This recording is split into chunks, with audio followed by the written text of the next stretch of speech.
Esto, esto sí está grave, Dios mío.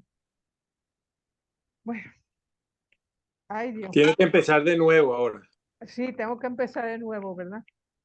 Sí, bueno, yo lo que voy a hacer es juntarle algo que tenga sobre esta temática y se las ubico para que lo tengan nuevamente. Pero hará falta que empiece de nuevo o sencillamente empiezo esta parte. Este, No, No, está bien, comienza.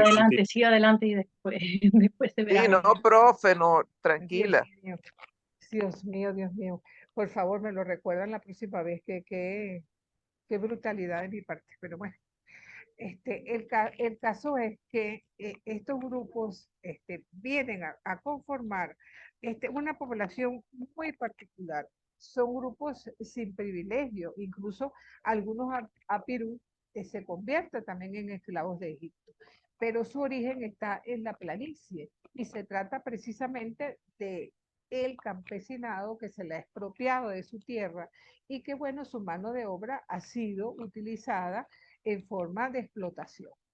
Entonces, Israel es parte de este fenómeno apirú, ¿verdad?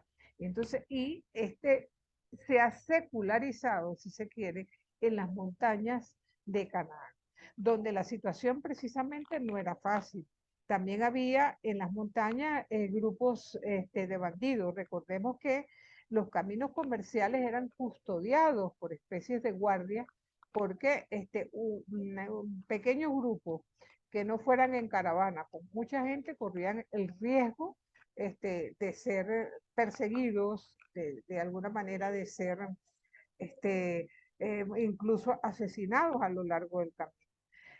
Si alguno de ustedes ha tenido la oportunidad de ver una película muy bonita, por cierto, que se llama El Cuarto Rey Mago, en esa película se expresa precisamente el fenómeno de los happy.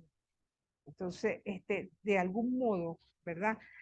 Vienen conformando como una tribu que surge en Canadá, pero en las condiciones del tributarismo vigente, no viene de las estepas. Entonces, la rebelión contra los señores de las ciudades-estado se viene dando por estos grupos con huida. Van ellos de alguna manera vinculándose unos a otros, pero en la montaña.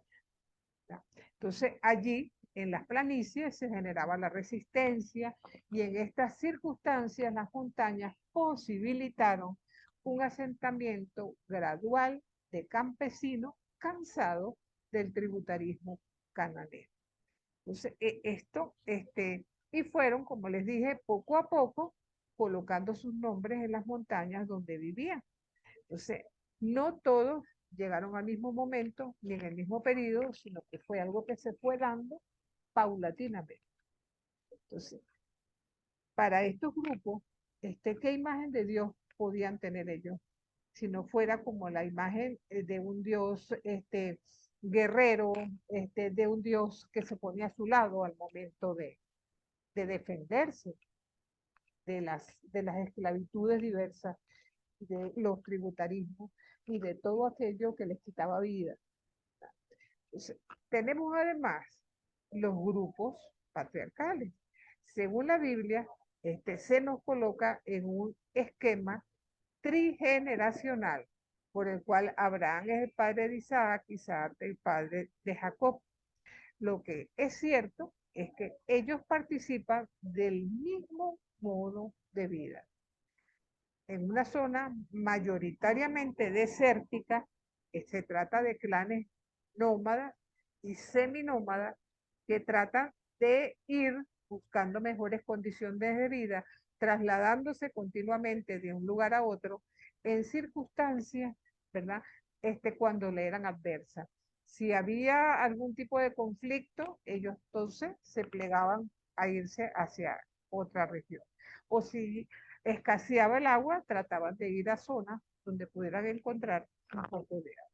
Entonces, por eso la Biblia nos muestra cómo están unidos estos tres ciclos patriarcales en estos tres personajes en los que no necesariamente podemos hablar de un parentesco directo, pero es un grupo que se mueve con una novedad.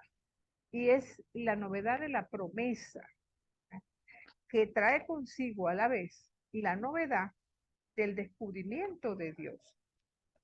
Y eso pone a un pueblo en movimiento y la persona de Abraham es el mejor ejemplo para ubicar este movimiento porque es capaz de ir de una región sumamente lejana, desde Ur de Caldea hasta dirigirse a la tierra prometida, donde iba a tener una promesa y una bendición. Entonces, ¿por qué Abraham se considera nuestro padre en la fe? Porque siendo una persona mayor, por un imperativo de Dios, toma la decisión de cambiar su modo de vida y cambia lo seguro por lo inseguro, ¿verdad? Se va de una situación concreta a otra nueva que no sabe qué es lo que va a acontecer allí, en un momento que no hay templo, en un momento que no hay sacerdocio, sencillamente por un imperativo divino. Y cambia de alguna manera su presente por el futuro. Por eso Abraham se considera nuestro padre en la fe, porque fue capaz de dar como ese salto, digamos así. Ahora, estas tradiciones, Abraham, Isaac y Jacob, se vinculan incluso a la tradición de José, era también hijo de Jacob, y donde emigran, ¿verdad?, hacia Egipto en condiciones probables en que quizás los gobernantes egipcios tenían simpatías por los hicsos y ellos, sin grandes conflictos, pudieran formar parte de esos grupos nómadas que fueron bajando hacia Egipto. Ahora, poco a poco, estos grupos patriarcales en Canaán, en un proceso pacífico y de inmigración e inculturación, se van ubicando en la región. Entonces, vemos, por ejemplo, cómo ellos no tienen grandes conflictos con los habitantes de la región. Coexisten con los ganaderos, por lo menos así lo vemos en Génesis 20, con las poblaciones campesinas, y en los conflictos para la obtención del agua se veían que iban dando por una especie de pactos entre los grupos que vivían en la región. Al principio quizás bastaban acuerdos durante el verano, pero en las zonas más desérticas del país se fueron dando ciertos conflictos, ¿verdad?, para controlar las mejores tierras de la zona. Estos conflictos son los que quizás se describen en el libro de Josué, en los 11 primeros capítulos, ¿verdad?, y a lo largo, si se quiere, del libro después.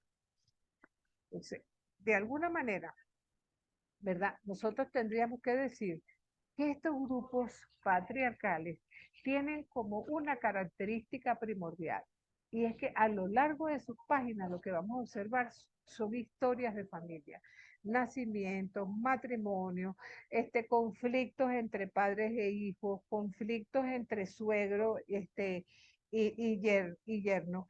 Entonces, básicamente los patriarcas no son citadinos, son gente nómada y que evidentemente no le gustan, al igual que los grupos apirú, las ciudades, y no le gustan porque para ellos son lugares de peligro.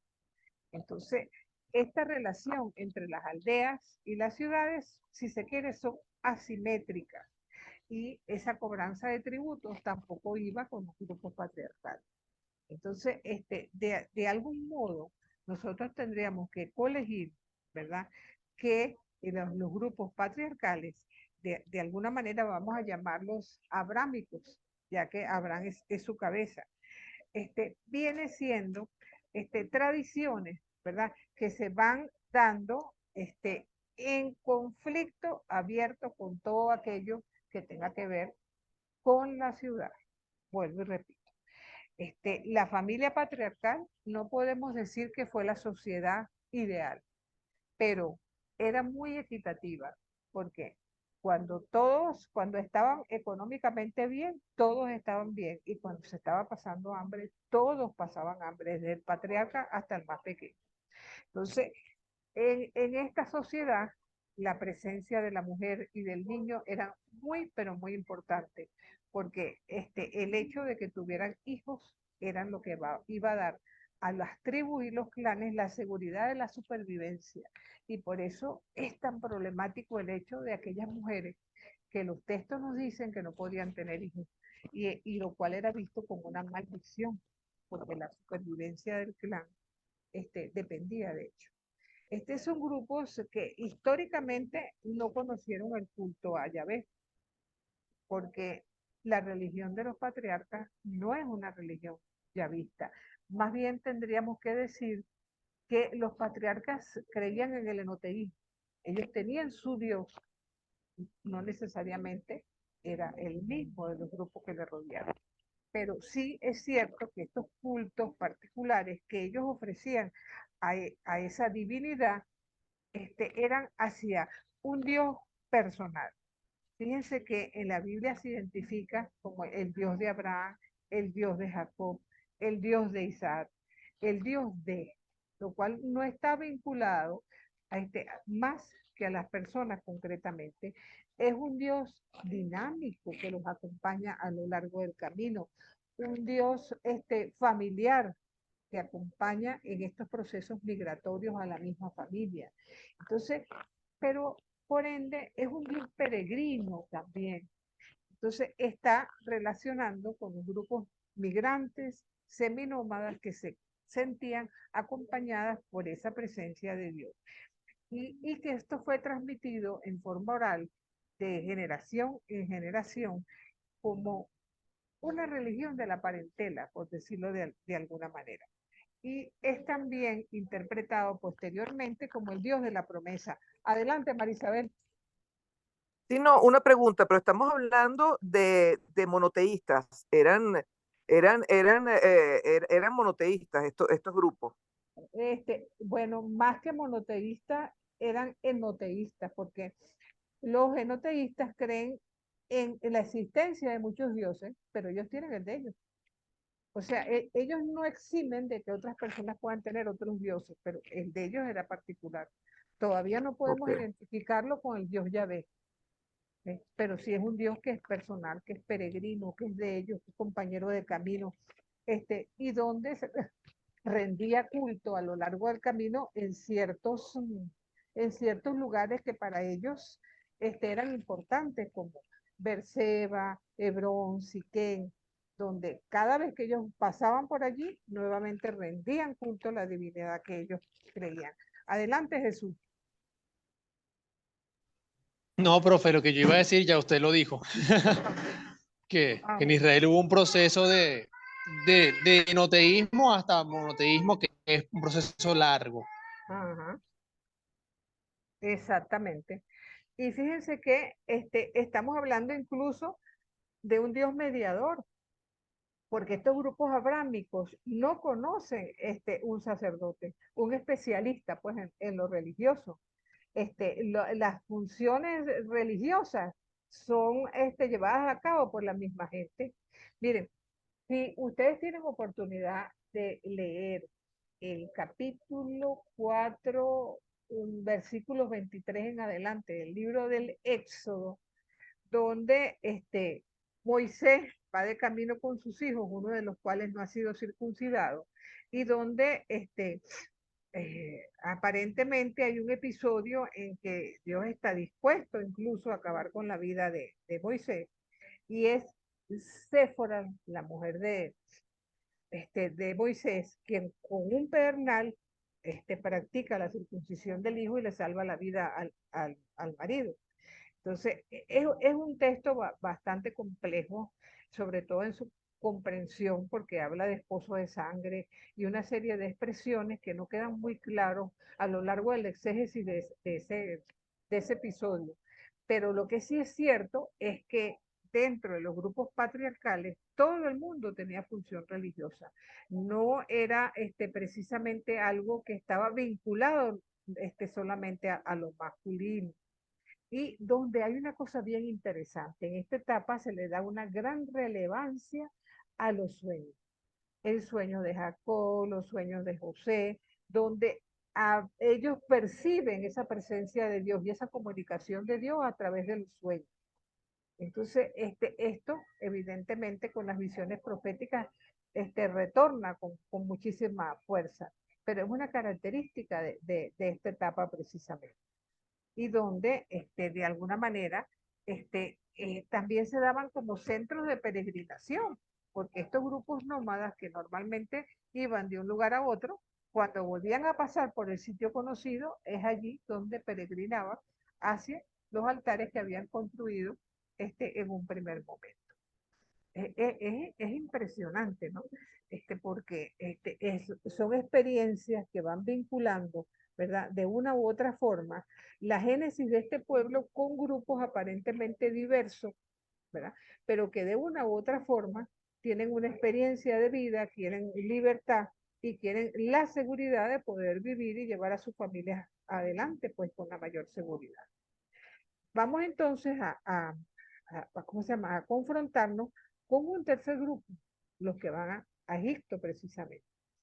Sabemos que Egipto, para el pueblo de Israel, fue en un primer momento bendición, porque de hecho, en momentos de hambruna, se vinculan a una serie de faraones reinantes que veían o tenían simpatías semitas y no vieron ningún problema en la afluencia de estas poblaciones a su país. Sabemos que el éxodo comienza precisamente con una experiencia que de alguna manera surge la necesidad por parte de Egipto de desvincularse de estos grupos, ¿verdad? Que para ellos estaban invadiendo su país. Esta es una experiencia que creo que es muy cercana para nosotros en este momento que estamos viviendo en Venezuela, porque yo creo que todos tenemos familiares en el exterior. Y eso de una u otra forma nos pone en contacto con los procesos migratorios. Y sabemos todas las dificultades y los infortunios que puede pasar un migrante. Pero como les decía, en un primer momento fue una experiencia de bendición para estos grupos semitas venidos de Canaán. Ahora, sabemos que Egipto fue un imperio que tuvo sus altos y bajas, ¿no? Y siendo una de las civilizaciones más importantes de la antigüedad, tuvo momentos de auge y de caída. Entonces, los mayores momentos de apogeo los vamos a encontrar, ¿verdad? En los imperios antiguos, medios y nuevos. Los relatos del Éxodo se vinculan a esta última etapa durante el imperio nuevo. Se cree o se presume que sería durante el reinado de Ramsés II o quizás de su hijo Tutmosis. Ahora, cuando nosotros empezamos a hablar del Éxodo y de Moisés, nos están vinculando con un proceso histórico, con una base sociopolítica y cúltica, porque es a partir de la experiencia del Éxodo y de Egipto que este pueblo como tal se da su génesis, por no decirlo de otra manera. Eso es un dato histórico. Y si bien no hay documentos extrabíblicos que nos hablen de Moisés concretamente, su nombre es de origen egipcio, lo cual permite afirmar que no se trata de ningún invento. Y no tiene tampoco nada de inverosímil que un grupo de semitas haya residido en Egipto en condiciones de esclavitud. De hecho, se cree que muchos de los grupos apirú también formaron parte de este contingente de poblaciones que trabajaron en condiciones de esclavitud también en el imperio. Entonces, podríamos entonces estar hablando de lo que solemos llamar como grupo mosaico, por decirlo así. Entonces, cuando nosotros leemos Éxodo 15, 21, dice: canten a Yahvé, porque se cubrió de gloria arrojando en el mar caballos y carros. Este breve cántico de alabanza no es una crónica histórica, sino más bien la expresión de un pueblo que ha visto a Yahvé como su liberador, que está consciente que su salida fue un hecho militar y que el escape fue a través del mar. Entonces, ¿dónde concretamente se dio ese paso? La mayor parte de las tradiciones asumen que fue en lo que se conoce como el mar del Junco, en lo que era el Golfo de Acaba, en la parte más estrecha, donde cuando la marea bajaba, podían tener la posibilidad de pasar con ciertas libertades. Eso, que eso ocurra en el momento que ellos están pasando, para ellos es un prodigio, precisamente porque para ellos es la presencia de Dios quien fue capaz de permitir que todo eso se diera. Entonces, sabemos que cuando leemos los relatos del Éxodo, encontramos como algunas discordancias, ¿no? La primera de ellas es el hecho que en los primeros capítulos se nos dice que los egipcios estaban cansados de los semitas y querían entonces eliminar la población matando a los niños varones que fueran naciendo, mientras que permitieran que las niñas vivieran. Ahora, yo siempre he pensado que eso fue al revés, porque si querían que no nacieran más niños, debían matar a las mujeres, no a los hombres, porque las mujeres son las que paren. De hecho, fíjense que no parecen haber concebido lo que buscaban porque siguieron naciendo niños y siguieron las mujeres pariendo. Pero eso se contradice, ¿verdad? Cuando 6, 7 capítulos más adelante tienen la oportunidad de salir de esa gente por fin y sin embargo los episodios de las plagas hablan de una serie de obstáculos por parte de los egipcios para impedir que se vayan precisamente los. Entonces, ¿no será que en el fondo hay algo más allá, algún simbolismo que tratamos nosotros de rescatar a partir de allí? Y les voy a poner un ejemplo. Cuando nosotros hablamos de la primera plaga, que es que el agua se convierte en sangre, sabemos que por la situación geográfica de Egipto, podríamos decir que estaba bendecido, porque mientras los pueblos que le rodean viven en un desierto, ellos tienen la oportunidad que con criterios de discernimiento y de ahorro pueden tener todo el año la oportunidad de tener cosecha, de que no le falte el agua, ¿verdad? Entonces, si uno tiene esa bendición de poder tener agua todo el tiempo, no es para hacer bendición también para el otro. Y fíjense que el hecho de que el agua se convierta en sangre no es otra cosa que en la medida de que yo no soy capaz de abrirme a la fraternidad y a mi hermano, lo que puede ser vida se convierte en muerte. Por eso el agua se convierte en sangre. Entonces, cuando vemos cada una de las plagas, cada una de ellas tiene una explicación que de alguna manera va vinculándonos a un proceso en el que no solamente los egipcios fueron castigados, en más de una plaga también el pueblo hebreo sufrió de dichas plagas.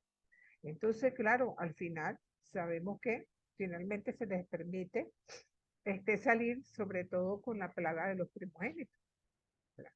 Pero lo interesante es que esta salida como obra exclusiva de Yahvé no puede explicarse del todo si nosotros creemos que solamente ocurrió un éxodo.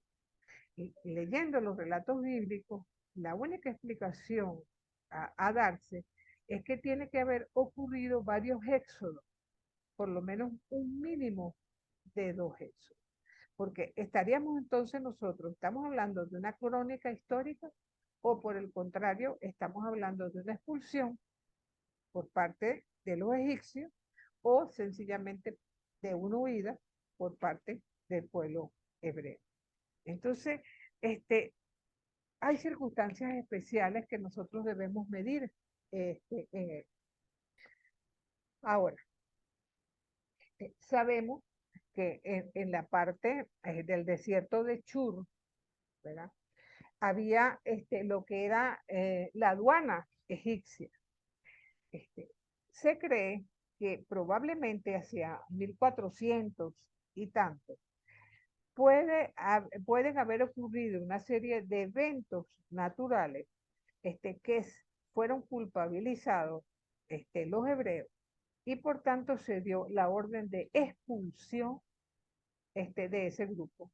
Y eso permitiría entender, ¿verdad?, que este grupo salió de Egipto con permiso, que cruzó hacia el norte, hacia la zona del Mediterráneo, que pasó por los puestos de comando egipcio y que siguieron hacia la tierra prometida, situándose en todo lo que fue el sur, hacia Berseba, hacia precisamente hacia Hebrón, todos esos sitios que se encontraban hacia el sur. ¿Qué permite entender esto? Que hay una tradición, ¿verdad?, que ubica a este primer grupo con la tradición de las codornices. Sabemos que los codornices son animales que migran y que tienen que volar kilómetros y kilómetros, y muchas caen desfallecidas. Entonces, este pueblo también supo ver en ese alimento que venía del cielo la presencia de Dios. Entonces, esto y otras causas han llegado a considerar a los expertos que esta sería la primera salida ya fruto de una expulsión, y por tanto ese grupo pudo llevar con cierta libertad y con cierta tranquilidad hacia el sur. Porque la salida en términos geográficos supone diversas rutas, ¿verdad? Algo así es plenamente histórico. ¿Qué es plenamente histórico? El contexto de las plagas y el contexto del Mar Rojo. Este sería, como les digo, el primer grupo de expulsados que había tomado la vida de las caravanas, la que tomaban todas las caravanas que salían de Tebas. Y de alguna manera se vincula a algunas tradiciones patriarcales, como Mambré, como Berseba, como Cades, y con algunas tribus, como la de Rubén, Simeón, Leví y Judá, ¿verdad? Ahora, la segunda sería la gran salida, aquella que estuvo liderada por Moisés, y ya estaríamos hablando de una huida y no de una expulsión. Ahora, como argumento para esto se presenta lo de la salida, como fuga, la prisa por la fiesta de Pascua que vemos en el capítulo 12, el saqueo de las egipcias, también en el capítulo 12, ¿verdad? E incluso en el capítulo 14 se menciona que el pueblo salió huyendo, ¿verdad? Entonces, en este grupo, ¿verdad?, tendría que forzosamente, no puede ir por la vía de las caravanas porque no se los van a permitir porque están huyendo, y tendrían que tomar la vía del desierto hacia el Sinaí, ¿verdad?, que de algún modo se suma a este grupo la epopeya del maná y de los tamariscos como alimento que a lo largo de su estadía en el desierto sería prodigada por el propio Dios. Entonces, ¿en qué forma escapó este grupo? Con certeza no lo podemos decir, pero como creyentes sí pensamos que lo teológico es que Dios crea salvación y el ser humano muchas veces responde con dinámicas de sangre. Eso es histórico.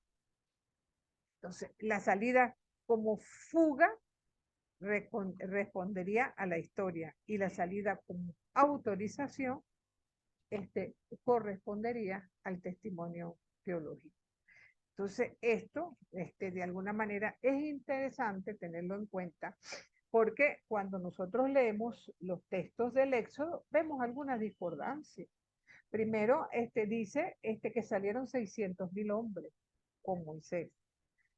La cuestión es si ese número, que excede la población posterior del pueblo, puede ser tomado en sentido histórico.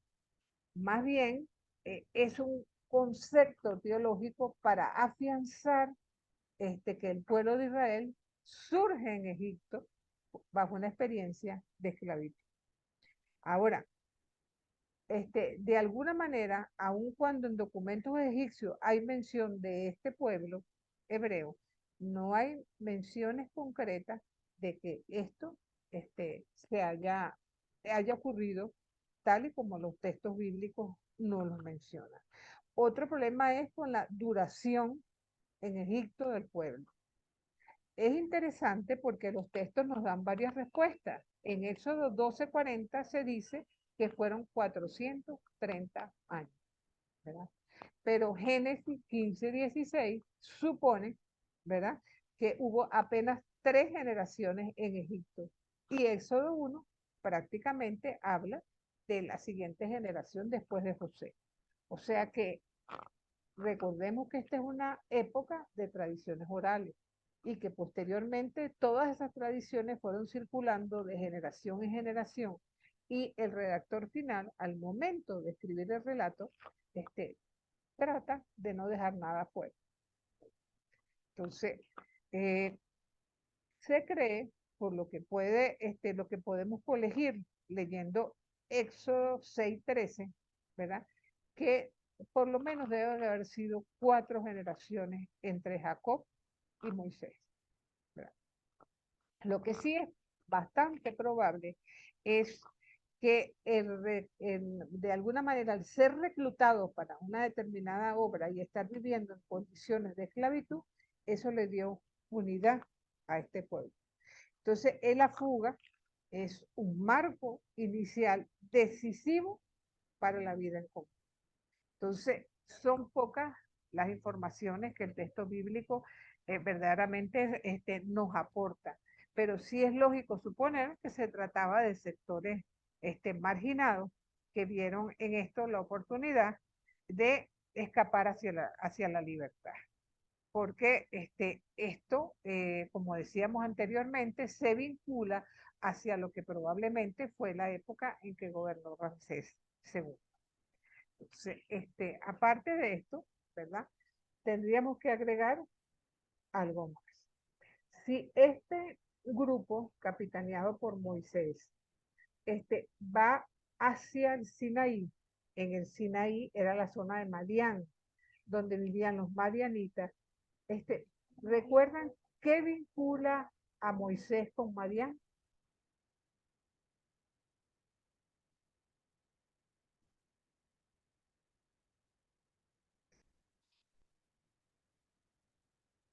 Bueno, yo se los digo. La esposa.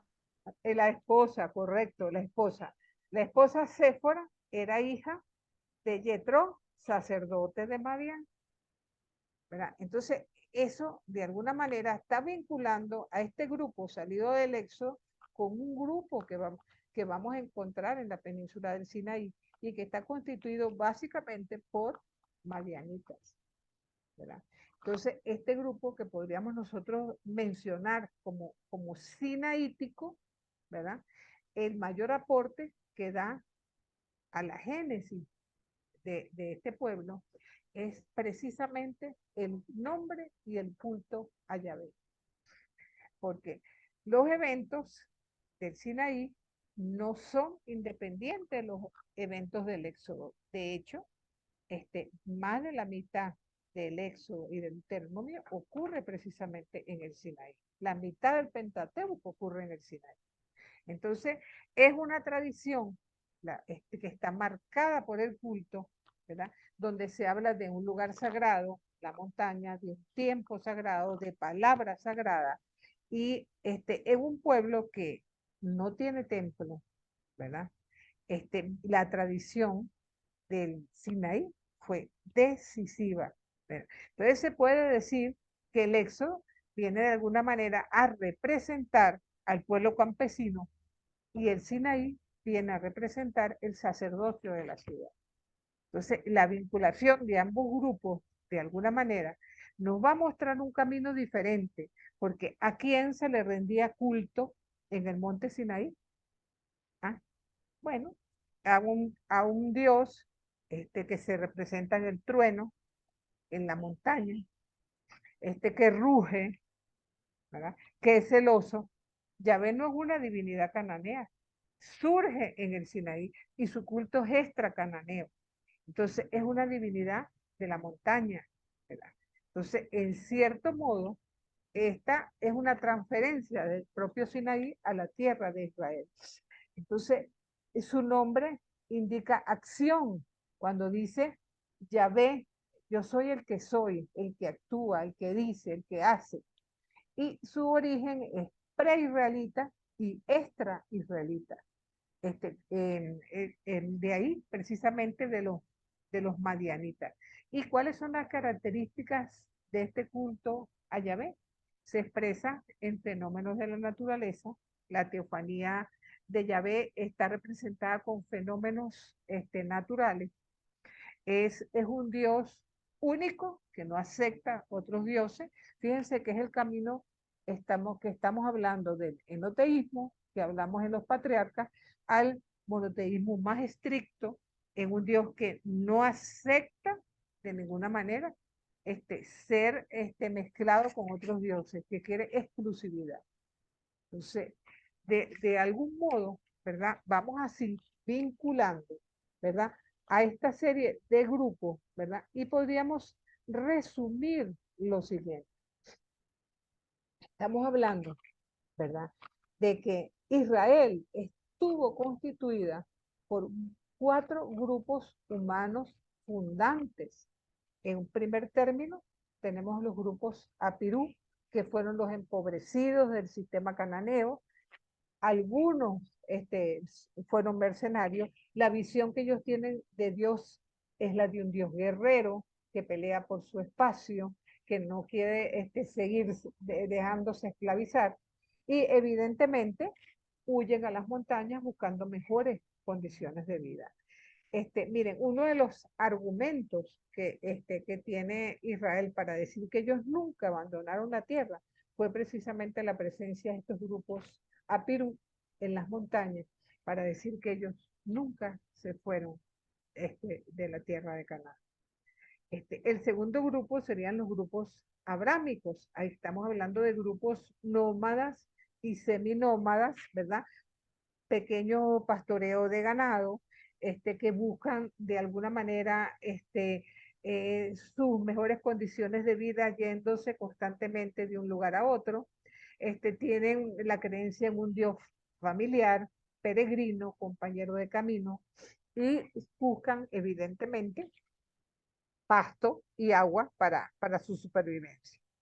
Posteriormente tenemos a los grupos mosaicos, que nacen en Egipto, muchos apirú, otras tribus que fueron hacia la región, y para ellos la visión que tienen de Dios es la del Elohim paterno, el Dios con nosotros, el Dios liberador, ¿verdad? Y buscando liberación, precisamente huyen de la opresión a la que se sentían viviendo. Recordemos Deuteronomio 26, mi padre era un arameo errante que bajó a Egipto, es que su pueblo se multiplicó, pero sufrió dura cerviz. Y Dios oyó sus clamores, vio su sufrimiento y con mano fuerte lo sacó de la esclavitud. Esta es la génesis de este pueblo, que completa el grupo sinaítico fuera de Canaán, donde también vamos a encontrar pequeños criadores de ganado, pero que aportan al grupo la creencia en un Dios único, el Dios Yahvé, el de la montaña y del rayo, ¿verdad? También buscan mejorías, también son grupos transhumantes, ¿verdad? ¿Y qué pasa con estos grupos que una vez llegado a la tierra prometida, ya te voy a dar la palabra, una vez que llegan a la tierra prometida, ¿cuál es el grupo que marca la pauta? El grupo glorioso fue el que prevaleció sobre el éxodo de tantos grupos, que a la larga todos están de éxodo, todos están huyendo de algo, ¿verdad? Pero de alguna manera considerar que ningún grupo como el del éxodo se había enfrentado en su propia casa a un enemigo tan grande como fue el pueblo egipcio. Y fue fácil sumar voluntades al llegar a la tierra prometida y construir un camino común, porque todos venían de alguna manera huyendo de algo. Adelante, Francisco. Gracias. Entiendo que estos grupos sí están relacionados con la deidad divina, con Dios, ¿no? Pero el primer grupo, ¿eran deidades paganas o eran relacionadas también con Yahvé? No, la creencia en el Dios Yahvé viene del grupo sinaítico. Del grupo sinaítico, recordemos que a lo largo de los 40 años es en la montaña donde se le dan las tablas a Moisés, donde se le dan los 10 mandamientos, donde él tiene que subir a la montaña a hablar con Dios, el único que es capaz de ver a Dios cara a cara. Porque miren, la creencia en el Dios Yahvé es un camino evolutivo, es un transitar, en un descubrimiento de Dios, donde uno muchas veces tiene que descubrir no solamente lo que es Dios, sino lo que no es Dios. Ir dejando de lado todas esas visiones equivocadas que se tienen acerca de Dios. Y eso es lo que fue capaz de llegar a comprender este pueblo, para después hacer un camino común.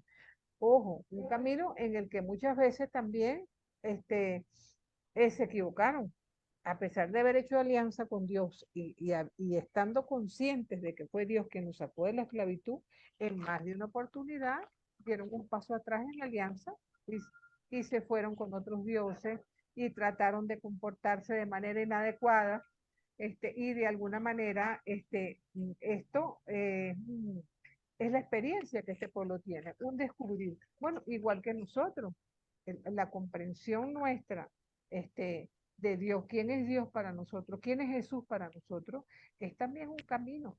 Nosotros desde que estábamos pequeños hemos ido creciendo en la fe, pero también hemos crecido en esa comprensión de Dios. Al pueblo de Israel no fue una excepción.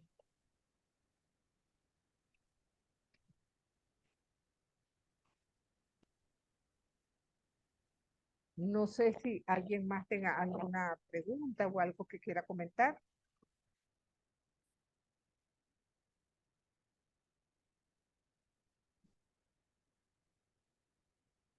Bueno, entonces sigamos con la etapa siguiente.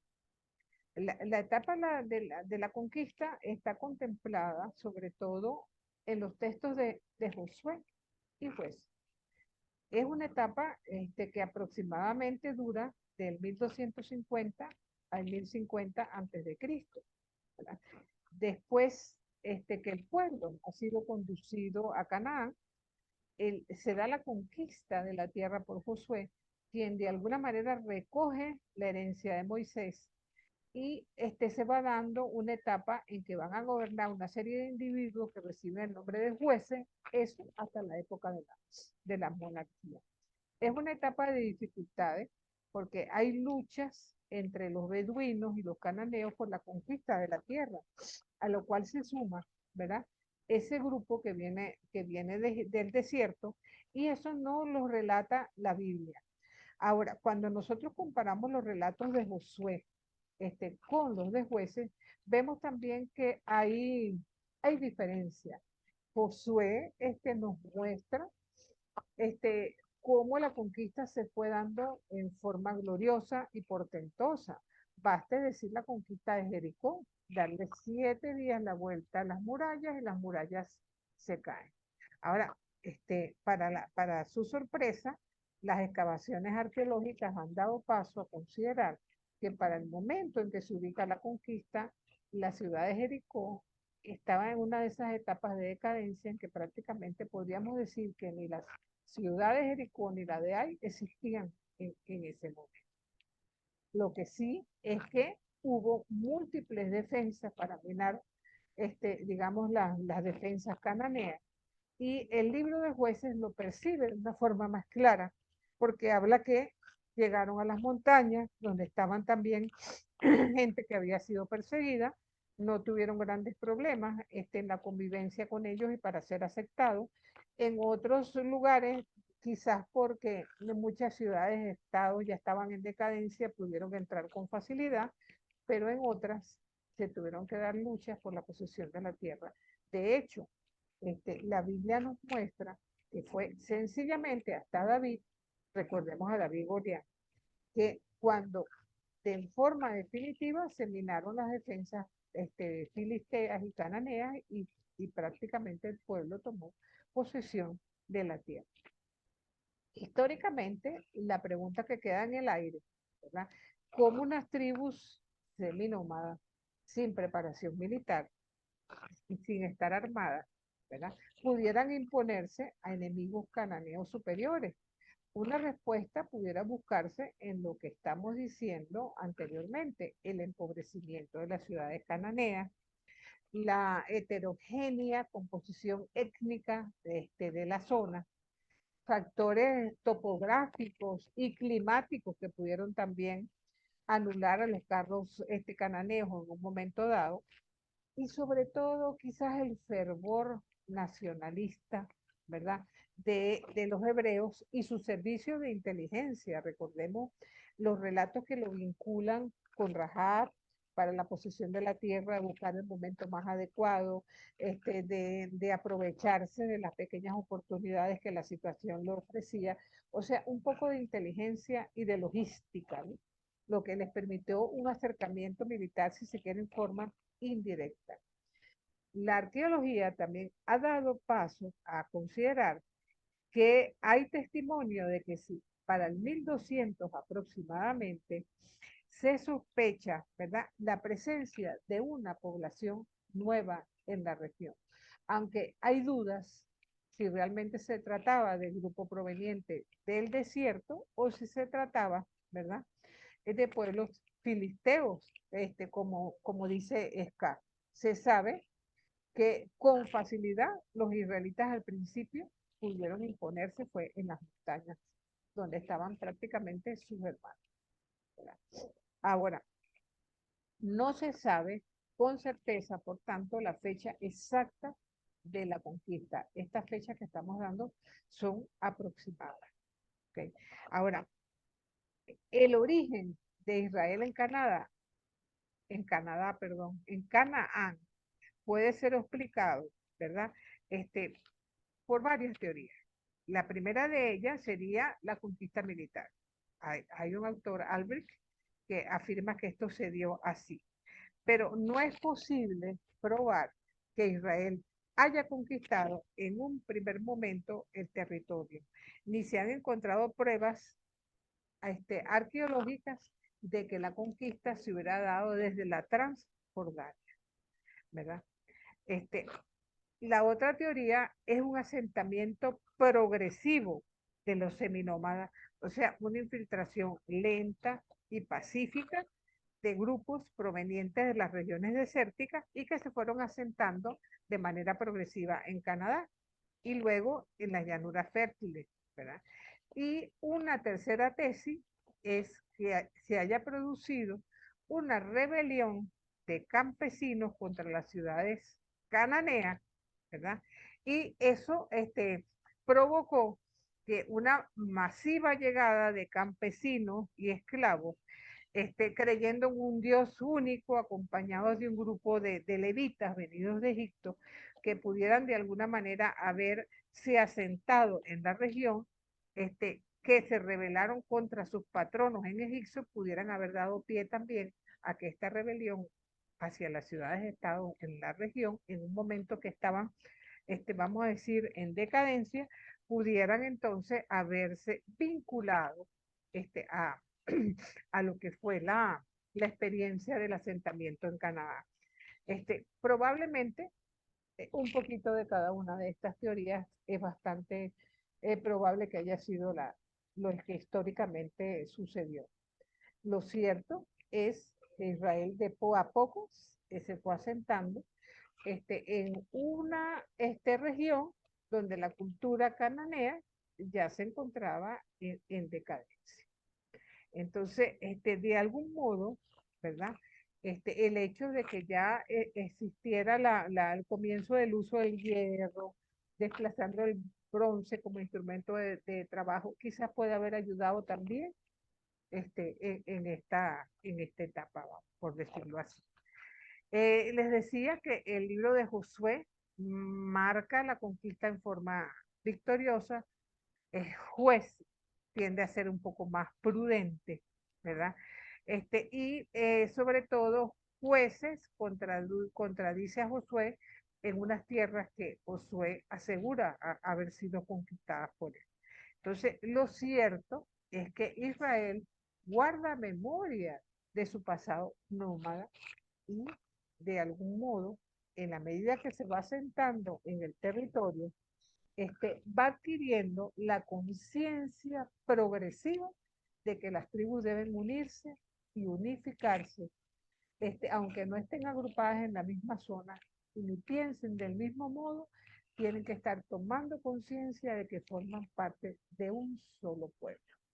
Entonces, esto lo explica lo que se conoce como la teoría de la anfictionía, pero en un momento en que no hay santuario, en un momento que no hay templo, en que no hay un sacerdocio instituido, entonces lo que sí hay son elementos de procedencia nómada y de grupos que cada quien a su manera está huyendo de algo, porque vienen fruto de una esclavitud, de una explotación, con odio hacia las ciudades cananeas, y evidentemente que esas tradiciones venidas del desierto vienen a ser como una esperanza en un momento en que necesitan necesariamente unirse. Y esto permite comprender que se vaya dando en forma progresiva el asentamiento histórico, social y político de estos grupos que de alguna manera se van asentando y se comprometen en una alianza. Eso lo pueden leer en el capítulo 24 del libro de Josué, la alianza de Siquem, y se comprometen a respetar a un solo Dios, a creer en un solo Dios, y ese Dios a su vez se compromete con ellos en alianza para protegerlos. Entonces, de allí, ¿verdad? En la medida que se van dando, las tradiciones orales se van asentando, porque es más fácil pasar las tradiciones de padres a hijos cuando se vive en forma sedentaria que cuando se vive en forma nómada. Entonces, eso va abriéndose paso, ¿verdad? Y se abre básicamente a la época de los jueces. Tenemos una serie de personajes que fungen de jueces hasta la época de la monarquía y que tienen como varias características estos jueces. Hay una doble doctrina, que es la periodicidad histórica, ciclos recurrentes de etapas sucesivas de idolatría, dominio por los extranjeros, se apela al auxilio de Dios y hay una redención. Todas las historias de jueces tienen la misma premisa. El pueblo hace alianza, pero pareciera que cuando Dios se voltea, ellos se olvidan de la alianza hecha con Dios, se van con otros dioses, les caen una serie de desgracias, apelan a Dios, Dios suscita a un conquistador, a un libertador, y luego entonces viene nuevamente el compromiso a la alianza, y de forma recurrente a lo largo de toda la literatura de jueces vamos viendo cómo esto se va dando en forma periódica y sucesiva, ¿verdad? Entonces, y en la Biblia nos presenta como dos clases de jueces, ¿verdad? Los salvadores y los menores, lo que nos remite a distintas fuentes literarias y a distintas tradiciones orales. Los primeros se registraron como relatos populares, ¿verdad? Y los menores vienen de crónicas familiares y locales. Por ejemplo, tenemos a una juez que también fue profetisa, Débora, en el capítulo 4 del libro, y que ella marca el punto culminante, si se quiere, de la solidaridad nacional contra la presión extranjera, ¿verdad? En todo el periodo de jueces, desde Benjamín hasta Nestalí. Entonces, se logra, ¿verdad? De alguna manera, en esos momentos de alianza, de recuperar la unión, por encima de todo, la unión. Un detalle es que el libro de jueces, por lo menos hasta el capítulo 16, es profundamente antimonárquico, ¿verdad? El deseo de perpetuar y estabilizar la presencia de figuras carismáticas era una tendencia común también en otros pueblos vecinos de Israel. Entonces, y a ellos le costó mucho el paso para implantar una monarquía dinástica después de la etapa de los jueces. Sabemos que eso finalmente se da, pero los primeros intentos fracasaron porque en el fondo ellos estaban en contra de que una situación de este tipo se diera. Lo cierto es que la época de los jueces suma 270 años si agregamos entre mayores y menores, y por supuesto tendríamos que decir, ¿verdad?, que si la conquista la ubicamos hacia el 1250, ubicaríamos hacia el año 1000 aproximadamente, ¿verdad? El fin de la época de los jueces.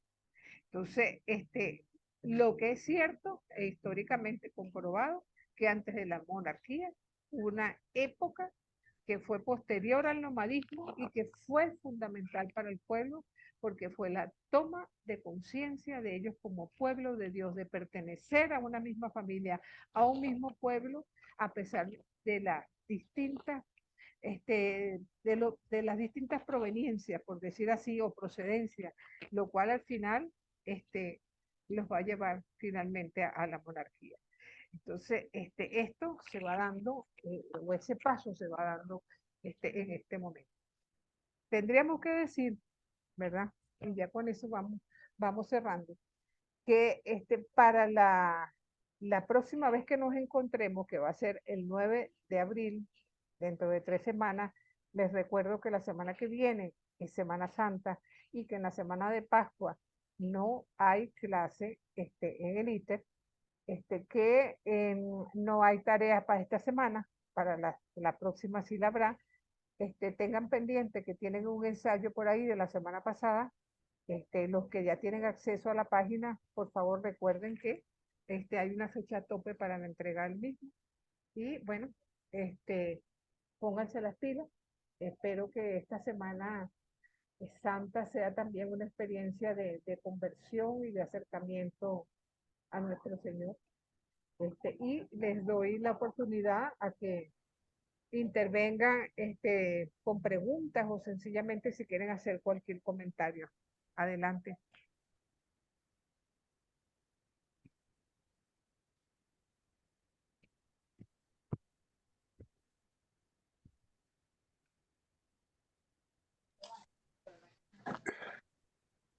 Adelante, Daniel. Ok, un comentario que quería hacer no sobre la lectura, sino sobre el ensayo. Cuando uno lo termina, identifica la evolución, ¿uno se lo envía a usted directo o cómo? No. Bueno, en el aula hay una parte dedicada a las tareas. Ustedes pueden subir directamente las tareas al aula de clase. De hecho, eso es lo que... Porque eso lo tengo, eso está en el módulo 7. En el módulo 7 y en el aula nuestra. Oh, porque hay que entrar al aula a través del módulo 7. Exacto. De cualquier manera, cualquier dificultad que tengan, recuerden que pueden contar conmigo, podemos hablar al respecto y sobre todo ayudarlos y apoyarlos en cualquier cosa. Otro detalle es que, bueno, me voy a poner en contacto con los 3 participantes que comenzaron su clase hoy para entonces tener con ellos unas palabras, un encuentro particular para más o menos orientarlos sobre las 2 clases pasadas que no pudieron ellos participar. Ok, gracias y una feliz Semana Santa. Igual para ustedes, felices Pascua. Una preguntita, profe. Adelante. Ese encuentro, ¿cómo está? ¿El encuentro sería físico o también lo vamos a hacer por vía Zoom? Bueno, podría ser por vía Zoom, si a ustedes les parece, aun cuando se dice que no vamos a tener clase en la semana de Pascua, si pudiéramos reunirnos con ustedes 3 para entonces plantearles un poco de aquí a allá. Ya tienen que tener el aula abierta, pueden tener ya la oportunidad de bajar todo y por supuesto tener esa oportunidad de conversar un poco pues sobre esto que no... Claro, y muchas gracias por la oportunidad para poder ponernos al día, pues. Al día, perfecto. Así sea. Ok. Gracias, esa es la pregunta. ¿Qué iba a decir Luisa Mercedes? No, nada. Como yo veo abierto el micrófono, yo digo, van a hablar. Ah, perdón. No te preocupes. Francisco tampoco. Pregunta que le hice, no, la pregunta que le hice fue la anterior. Gracias. Ok. Bueno, mi gente, entonces, les deseo una feliz Pascua de Resurrección. Y bueno, Igualmente. Nos veremos entonces por por el mismo canal y a la misma hora. Gracias. Dios me los bendiga y bueno, que les vaya pero bien, que tengan una feliz semana. Amén, Gracias, profe. igualmente. Hasta luego. Amén. Feliz Semana Santa para Hasta todos. luego. Saludos a todos. Amén. Semana Santa a todo el Amén. mundo. Chau.